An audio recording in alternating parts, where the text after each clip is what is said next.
Que Jesus nos envolva em seu manto de paz e sabedoria. Dando sequência ao ciclo de estudos dos 15 princípios básicos do Espiritismo, hoje iremos apresentar o 13º princípio, mediunidade. Informamos que todos os vídeos estão postados em nosso canal no YouTube, Espiritismo, Simplificar para Crescer.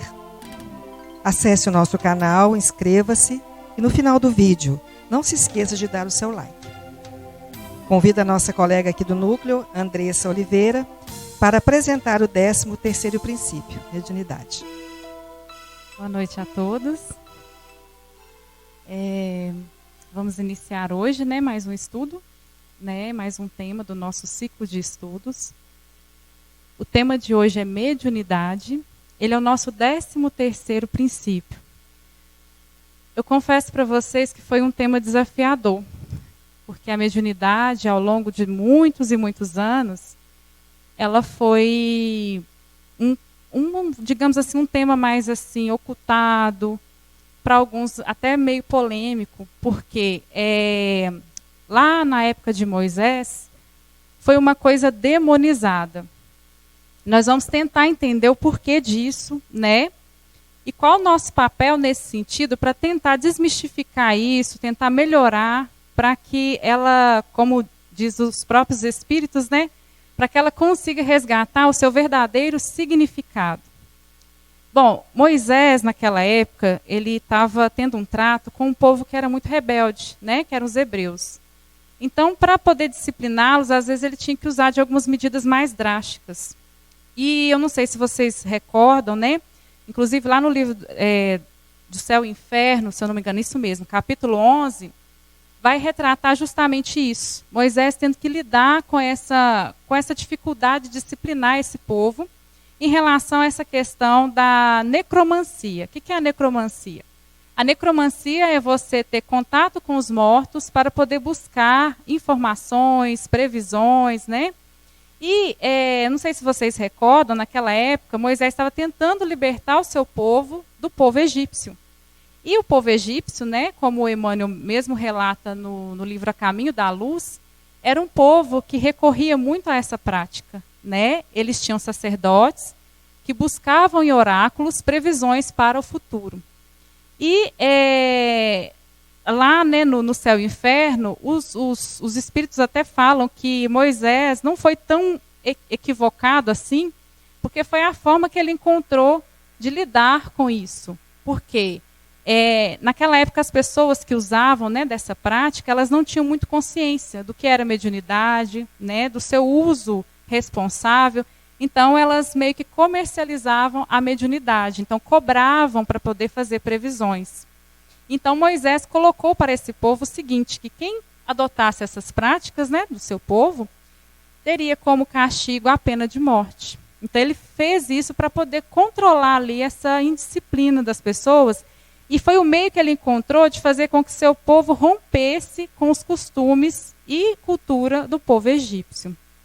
Mas fato é que os judeus, os hebreus e os cristãos, eles não negaram em nenhum momento a mediunidade, Nós percebemos que no judaísmo, por exemplo, se fala muito em profetas, Os profetas, eles previam as coisas. Porém, os judeus justificavam isso como sendo uma mensagem de Deus. No cristianismo, nós temos Jesus. Jesus, ele teve algumas práticas mediúnicas. Não se dava esse nome, mas ele teve. Inclusive, nesse trecho do Evangelho de João, nós percebemos que ele fala dessa potencialidade, inclusive em nós. Olha só o que ele diz.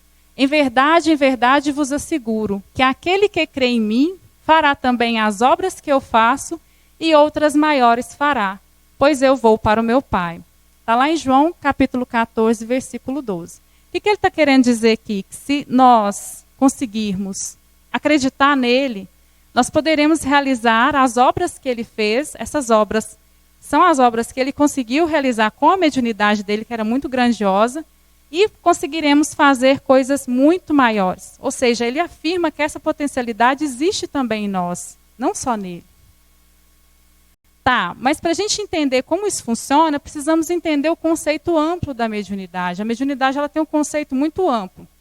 Eu poderia ter pegado até aqui um conceito mais voltado dentro do Livro dos Médiuns, mas eu consegui um conceito bem mais renovado num site da Sociedade Brasileira de Estudos Espíritas. É um site muito sério, né, muito consultado, e eu achei assim, magnífica a definição que eles trouxeram de mediunidade. Convido vocês a olharem comigo, olha só. Lá eles falam o seguinte: a mediunidade não é exclusiva de algumas pessoas. Então, ou seja, já deixa claro que não tem exclusividade. Todos nós temos mediunidade, porém em diversos graus. Ela é uma capacidade, uma faculdade do espírito, que se aperfeiçoa pelo exercício e esforço pessoal. Quando se fala de capacidade e faculdade, significa que ele está dizendo de uma aptidão natural, ou seja, não é uma coisa adquirida, nasce com a pessoa. Então é muito importante nós entendermos isso aqui. E aí continua, né, o conceito. Mediunidade é sintonia e troca de experiência entre espíritos desencarnados e espíritos encarnados. Olha que magnífico. Aqui ele mostra a real função da mediunidade. Porque até então acreditava-se que a mediunidade era um meio para se comunicar com mortos. Mas, porém, não existe mortos para o espiritismo. Né? Desde os primeiros princípios da doutrina, desde do início do nosso ciclo de estudos, nós viemos batendo nessa tecla, né? De que as pessoas não morrem, né? De que o espírito ele é eterno. Então já cai por terra essa ideia de que a mediunidade seria um meio para comunicar com os mortos. Na verdade, o que há ali na manifestação mediúnica é uma troca entre os médiuns, né? Entre nós encarnados, com os espíritos que não vivem mais a experiência do corpo encarnado. No caso, que não vive mais a experiência da encarnação, né? E olha só que interessante, ele fala assim, que não há anulação. O que ele está querendo dizer? Que tanto o espírito desencarnado quanto o médium, ele não perde a individualidade dele. Até porque ele não deve perder. Inclusive, no Evangelho segundo o Espiritismo, lá no finalzinho dele fala que o médium ele não deve viver única e exclusivamente da mediunidade dele. É importante até que, se possível, ele tire só uma parte do tempo para se dedicar à mediunidade. Está lá no Evangelho, viu, gente? Por quê? Não é aconselhável a pessoa tirar uma renda a partir da sua mediunidade, ou tirar o seu sustento da mediunidade, porque a mediunidade lhe é dada gratuitamente. Então, por isso que fala que não há anulação. A pessoa ela não pode se entregar num exercício constante e contínuo da mediunidade e viver só para a mediunidade. O médium ele precisa ter uma vida como qualquer outra pessoa. E sim, ele pode também exercitar a mediunidade dele. E aí fala, né, que a soma das experiências das partes envolvidas, isso aqui também é muito interessante, porque às vezes acredita-se que o médium é que está ajudando o espírito que está ali se manifestando, mas pode acontecer o contrário também. O espírito ele está acrescentando para esse médium também, ele está ajudando esse médium a crescer.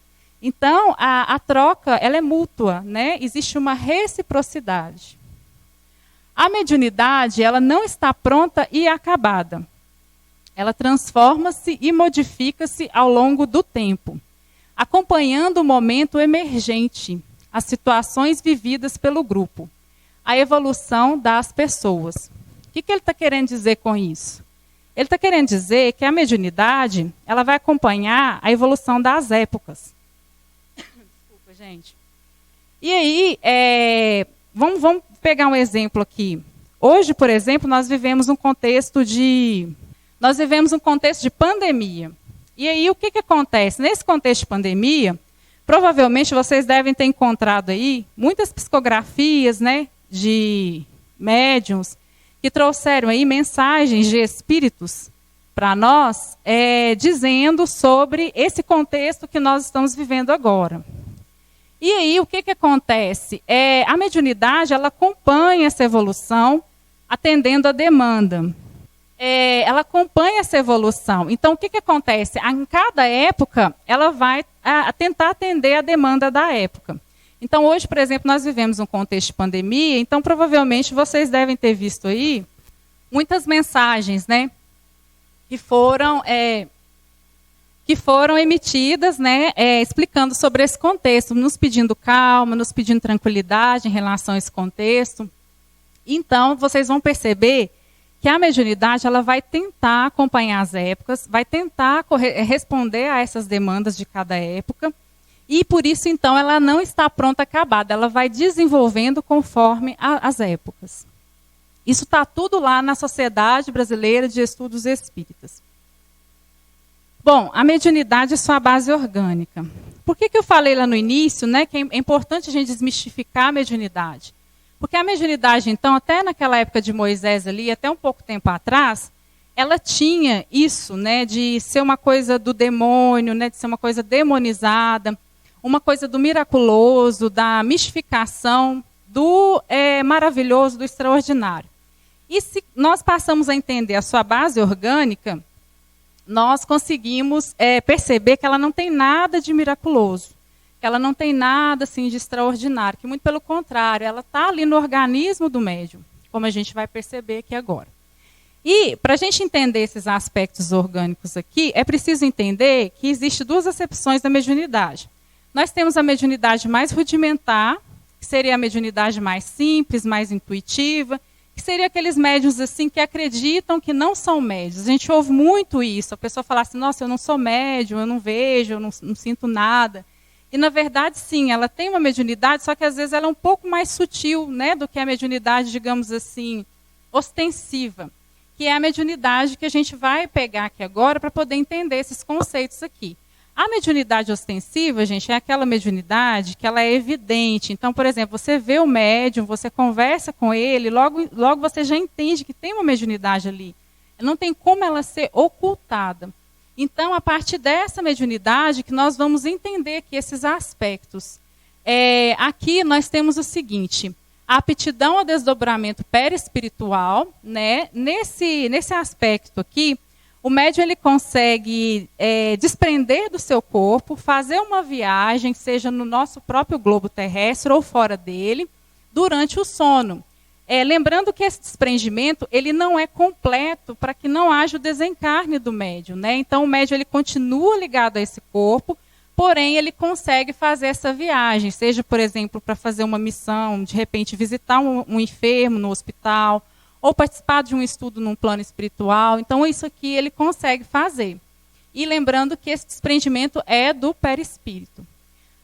A larga desarticulação das forças anímicas.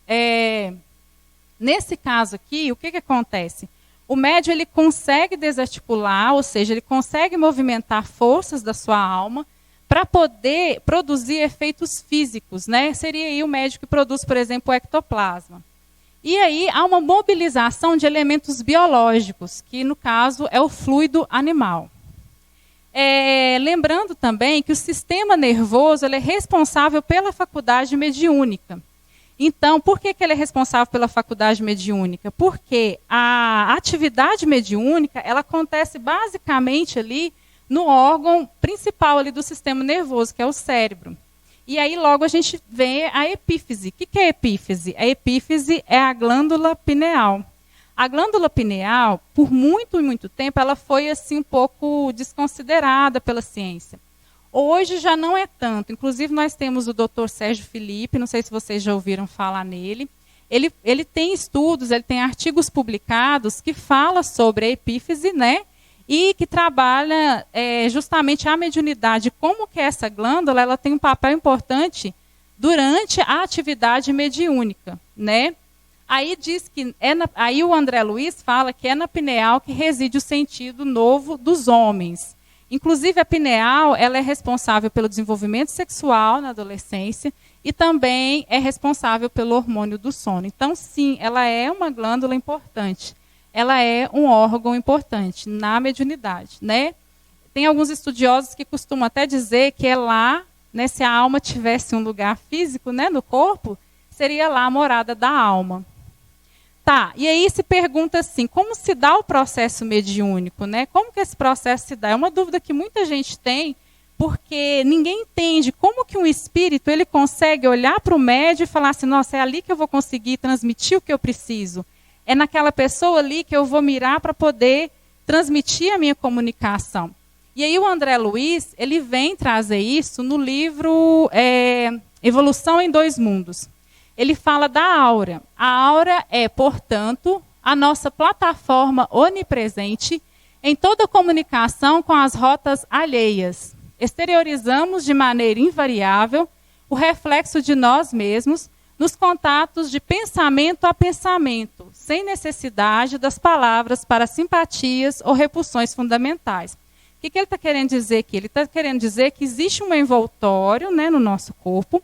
Esse envoltório ele é a aura, ele é um envoltório fluídico, ele emite cores que indicam o nosso estado de espírito, o que nós estamos pensando e o que nós estamos achando de determinado assunto, determinada coisa, e acaba refletindo o que nós somos de fato.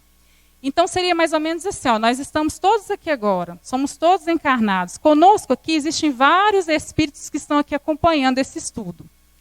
Eu estou aqui na frente, não consigo saber o que vocês estão aí pensando, mas esses espíritos têm acesso a essa aura, que é o que está imprimindo o que vocês estão pensando nesse momento. Então, para esses espíritos, nada fica oculto sobre nós, né? Inclusive, o André Luiz fala nesse mesmo livro que, para além da aura, pode apresentar-se também em forma de tela para os espíritos nossos pensamentos. E é a partir daí que eles vão alcançar a simpatia, ou seja, eles vão aproximar daquelas pessoas que eles se identificam com os pensamentos, ou vai vir a repulsa, né? Ou seja, ele não se identifica com aquela pessoa, com aquele encarnado, então ele não aproxima. Então, suponhamos que tem aqui uma pessoa que está pensando em flores. Ela gosta muito de flores e está pensando nisso agora. E aí, se tiver um espírito aqui que simpatiza com essa mesma ideia, esse espírito vai aproximar dessa pessoa que está pensando em flores. Eu peguei um exemplo bem assim, aleatório, só para a gente entender como que isso funciona. E aí, a comunicação se dá dessa forma, porque o espírito se identificando com o médium, né, na forma de pensar, ou através mesmo dessa impressão que a aura dá, né, para o espírito, ele consegue transmitir a comunicação dele. E aí, ó, é por essa couraça vibratória, espécie de carapaça fluídica, em que cada consciência constrói o seu ninho ideal, que começaram todos os serviços da mediunidade na Terra. Isso aqui é o André Luiz explicando. Então, essa couraça vibratória que ele fala é a aura, né? Ela que imprime os nossos pensamentos, ela que passa para os espíritos o que de fato nós estamos pensando, e assim se dá a comunicação ou o início ali do processo mediúnico. Aí eu trouxe aqui essa ilustração só para a gente entender mais ou menos. Percebem só uma coisa. Essa senhora, ela está sentada, assistindo uma reunião qualquer, né, na casa espírita, e todas as pessoas que estão sentadas ali próximo a ela são encarnados. Então, percebem só, eles não conseguem ter acesso a essa aura dela. Eles não conseguem ter acesso a essa informação que os dois espíritos ali em pé estão tendo. Percebem que eles estão comentando, porque eles estão tendo acesso justamente ao que a aura dela está imprimindo para eles, ou seja, a energia que ela está emitindo. O André Luiz fala que a nossa energia ela pode ser transmitida por ondas e vibrações. E é através disso que os espíritos captam para poder se aproximar, né, ali no caso, ter a simpatia ou a repulsão. Gente, está dando para acompanhar? Tá? Fica à vontade. Andressa, no caso, o médium, quando é vidente, né? No caso, assim, eu não sei, é vidente, ele vê o tempo todo os espíritos ou ele só vê aquele que tem também essa ligação fluídica? Como que funciona? Então, o claro-evidente, né? Ele vai ter essa visão aqui. Perdão. Ele vai ter essa visão que os espíritos ali estão vendo. Eles vão ter, mas não significa que vai ser sempre. Né? Tem até o filme do Divaldo mostra bem isso, né? Não sei se vocês tiveram a oportunidade de assistir, os momentos que ele até confundia, às vezes, o encarnado com o desencarnado, porque é muito nítido ali para a pessoa que tem como se diz, a faculdade da vidência, né? E conseguir ver. Provavelmente, se por exemplo, nessa situação aqui que mostra, nessa imagem, se tiver um médium ali claro e evidente, ele vai conseguir ver a aura, ele vai captar essa energia dessa pessoa, né? É bem por aí. Não sei se deu para esclarecer. Deu, Roseli? Não é o tempo todo, não. É quando é permitido, né? Tem todo um processo. O que às vezes nós não entendemos é que a espiritualidade está ali cuidando de tudo, né? Não é sempre que é permitido, por exemplo, nem sempre também o espírito vê a gente também. Às vezes acontece também deles passar entre nós e não conseguir ver a gente. E vice-versa. Acontece também do médium ele ter evidência, nem não é toda hora que ele consegue ver esse espírito. E também não é pela vontade, força de vontade dele. Às vezes as pessoas até que são médios videntes costumam relatar que se assustam, né, nas primeiras visões. Porque ele não forçou aquilo, ele não pensou em fazer aquilo. Não é nada muito assim calculado, simplesmente acontece. É como o Chico fala muito, né? O telefone ele toca de lá para cá. Então, de repente, tem todo um proceder para que essa pessoa possa ver, né? Talvez tenha ali uma permissão, né? Eu estou falando baseado no que eu já li, né? Mas não sei, de repente depois, se você quiser, posso até pesquisar mais sobre para te passar isso. Mas o que eu sei hoje para te passar é isso. Que tem a espiritualidade, ela está ali, ela está sempre cuidando disso e acredito que há sim uma permissão para que o médium veja ou não esse espírito, e não é sempre não, né? Pelos relatos que eu já ouvi de médiuns que veem, né? E aí é importante a gente entender que a aura, ela pode ser vista pelo médium clarividente, né? A gente fica à vontade, viu, para perguntar, para comentar. Quem pode ser médium? Que é um outro questionamento também, que se faz muito. Né? O médium, né, literalmente, o termo médium, ele significa meio. Então, o médium, ele faz essa ponte, né, entre o plano espiritual e o plano carnal. E aí, o que acontece? Nós vamos entender agora quem pode ser médium, a partir do livro dos médiuns, né? Isso aqui está lá no livro dos médiuns, capítulo 14, item 159. Então, olha o que os espíritos falam para Kardec. Ele fala que todo aquele que sente num grau qualquer a influência dos espíritos é por esse fato médium. Essa faculdade é inerente ao homem, não constitui, portanto, um privilégio exclusivo. Por isso mesmo, raras são as pessoas que dela não possuem alguns rudimentos. Então, o que acontece aqui? É muito interessante o Kardec trazer isso no livro dos médiuns, né, juntamente com os espíritos, porque o que mais se ouve falar é pessoas falando assim, eu não sou médium. Só que o que elas não percebem são as ações da espiritualidade, as sutilezas dela ao longo do nosso dia a dia. E também são manifestações mediúnicas. Quantas vezes, eu gostaria que vocês imaginassem, quantas vezes na vida de vocês, talvez, vocês não devem ter feito isso assim, olha, ia passar por um caminho, vou passar por tal rua, de repente, do nada, muda de ideia e fala assim, não vou passar mais. Ou decidi, mudei de ideia, vou passar por um outro caminho.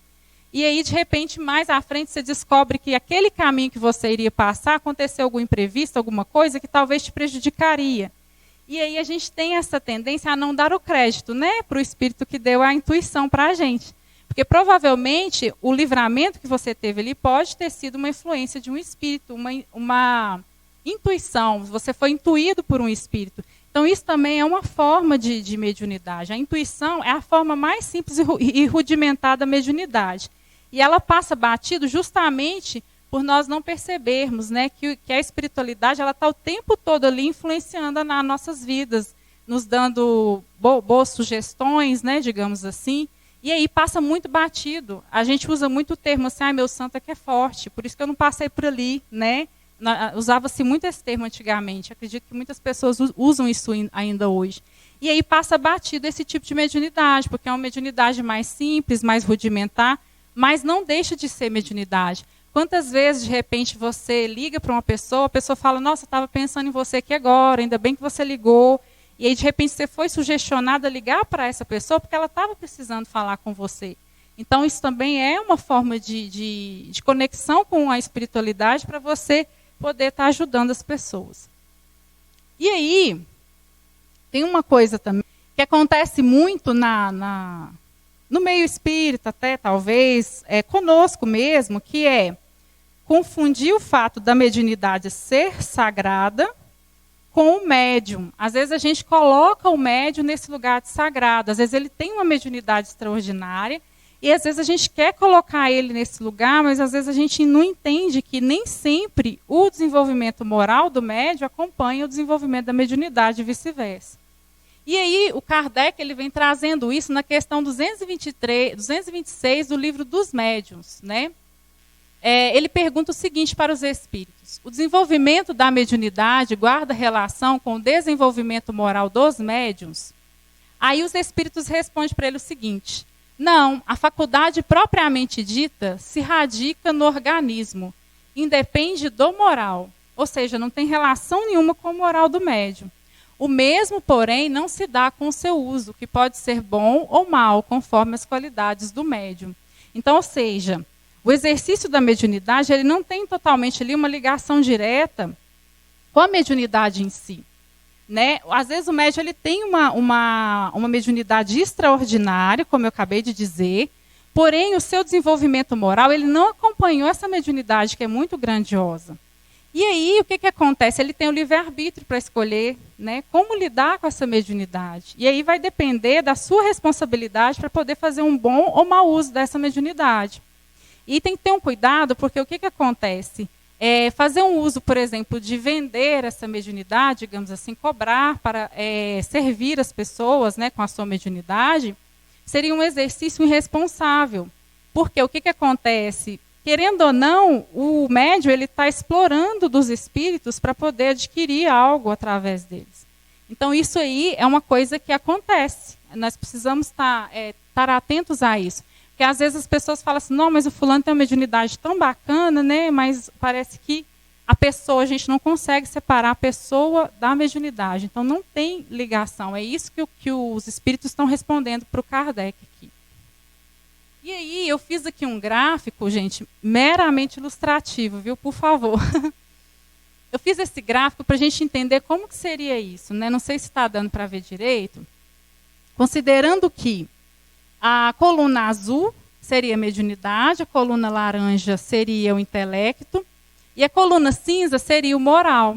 E aí o que acontece ali? Reparem só, na primeira faixa ali, a mediunidade ela está, né, mais acima, ou seja, muito, digamos assim, extraordinária, desenvolvida. Porém, reparem só que o intelecto não acompanhou o desenvolvimento da mediunidade. E o moral também não acompanhou o desenvolvimento dessa mediunidade. Então, ou seja, esse médium aqui, ele não seria um médium bem-sucedido, ou a sua mediunidade não seria bem-sucedida. Depois nós temos aqui na segunda faixa, né, a mediunidade não está tão desenvolvida, porém a pessoa desenvolveu bem seu intelecto, ou seja, ela buscou muito conhecimento. O moral também não acompanhou, então também ela não conseguiu alinhar as três coisas. Então talvez a mediunidade também não vai conseguir ser bem sucedida. Nós temos aqui na terceira faixa a mediunidade que também é bem assim extraordinária, né? Quando eu digo bem desenvolvida, gente, é aquela mediunidade evidente que aparece muito, que a pessoa ela tem uma potencialidade para desenvolver bem aquela mediunidade, porém se os outros dois aspectos não forem desenvolvidos, não acompanhar esse desenvolvimento, essa mediunidade ela não será bem sucedida. E aí, na última faixa aqui, nós temos o que seria o ideal, né? Que seria equilibrar os três aspectos, mediunidade, intelecto e o moral. E aí, o que seria isso aqui? Seria viver essa mediunidade com Jesus. Porque se a pessoa consegue viver a mediunidade dela com Jesus, ela consegue pensar que a mediunidade dela é um serviço ao próximo, então a mediunidade dela automaticamente vai acompanhar o desenvolvimento que ela buscou ali, no caso, no intelecto, no moral. Então, a preocupação primária deveria ser o quê? Ajudar ao próximo, a caridade, né? Amor, enfim. Se a pessoa se preocupa com isso, consequentemente, a mediunidade dela vai acompanhar esse desenvolvimento. E aí seria a mediunidade bem-sucedida. Tá. E nós temos diversos tipos de mediunidade. Aqui, eu resolvi destacar as principais. Algumas que estão assim, mais destacadas lá no Livro dos Médiuns. É claro que tem diversas. E fato é que um médium ele pode ter mais de uma.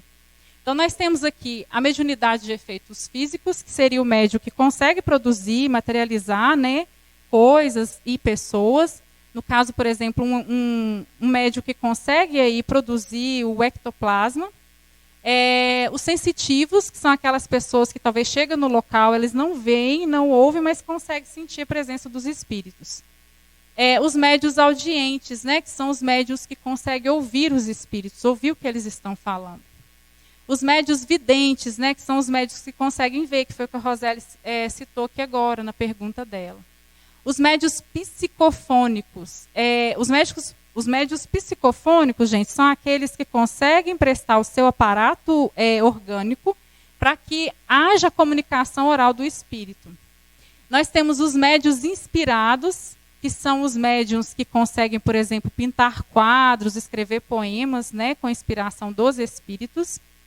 Nós temos os médios mecânicos, que são aqueles que recebem um impulso involuntário na mão, porém eles não têm consciência do que o espírito vai escrever ali no papel, né? Não tem consciência das palavras que serão escritas. Temos os médios semimecânicos, que são os médios que recebem o mesmo impulso involuntário ali no braço, né, na mão de escrita, porém eles têm uma leve consciência do que o espírito quer escrever.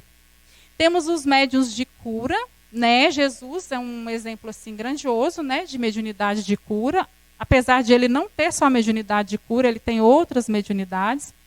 E temos os médios intuitivos, que seria a mediunidade mais comum, né? Porque a intuição, pode-se dizer que basicamente todos nós recebemos, né, a intuição do plano espiritual para realizar coisas, né, e seguir a nossa rotina no nosso dia a dia. Tá. E aí, eu escolhi essa frase porque eu achei ela muito bonita.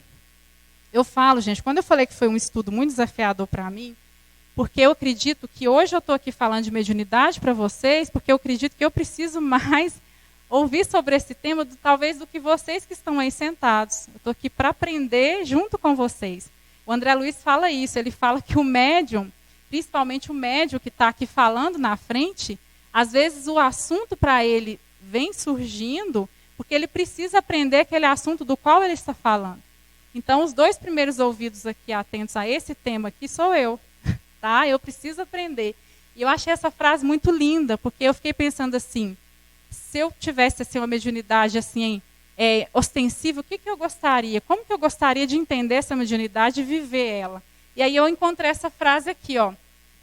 O Antônio Gonçalves da Silva, o apelido dele é Batuíra. Eu aconselho a vocês depois, sugiro, né, na verdade, vocês pesquisarem sobre a vida dele, é magnífica a biografia dele. Ele é um espírito assim, muito significativo no movimento. E ele fala o seguinte, mediunidade com Jesus é, acima de tudo, serviço aos semelhantes. E eu não achei melhor frase assim para fechar esse estudo. Porque eu fiquei pensando assim, num exemplo para nós, né, enquanto espíritas, e também médios, porque, afinal de contas, todos nós somos médios. Quem conseguiu viver a mediunidade assim, tão em plenitude com Jesus? E aí eu lembrei de um médium que viveu a mediunidade dele com Jesus em cada instante que ele foi servir ao próximo e chegou num ponto da vida dele que nós aqui, né, que conseguimos ver a trajetória dele, já não conseguimos mais separar ali o médium da pessoa, porque acabou se tornando uma coisa só. A mediunidade dele foi tão bem sucedida, justamente por ele fazer isso aqui. Ele preocupou primeiro em servir ao próximo. Em momento nenhum, ele preocupou em divulgar a mediunidade dele. O tipo de mediunidade que ele tinha. E foi servindo ao próximo que ele seguiu os passos de Cristo. O médium que eu estou falando agora, talvez vocês já estão desconfiados, é esse aqui, Chico Xavier. Eu acho que é um dos maiores exemplos de mediunidade bem-sucedida. Ele tem vários outros. Se eu começasse a citar aqui, nós ficaríamos aqui até a próxima semana. Mas é um dos médiuns no qual assim, eu procuro me espelhar no sentido do exemplo. Porque ele seria a última faixa daquele gráfico que eu mostrei para vocês. Ele conseguiu equilibrar o intelecto, o moral e a sua mediunidade. A mediunidade dele acompanhou os outros desenvolvimentos dele. Foi a mediunidade mais bem-sucedida depois da de Cristo, né? Eu acredito nessa terra. E aí, junto dele, nós temos Teresa de Ávila também, que teve uma mediunidade esplendorosa. Sugiro também, se vocês quiserem buscar sobre a história dela. Sócrates, ninguém sabe, mas Sócrates tinha um espírito que o acompanhava, que o aconselhava, ele chamava ele de gênio. E Sócrates é citado por André Luiz e por Emmanuel nas obras dele. E aí, se nós pegarmos esses exemplos juntamente com Cristo, nós viveremos a nossa mediunidade em plenitude. Teremos também, né, uma mediunidade bem-sucedida. Gostaria de agradecer a vocês a atenção, a presença, tá? Alguém quer fazer perguntas? Fiquem à vontade. Estou à disposição. Não? Então, tenham todos uma boa noite. Muito obrigada.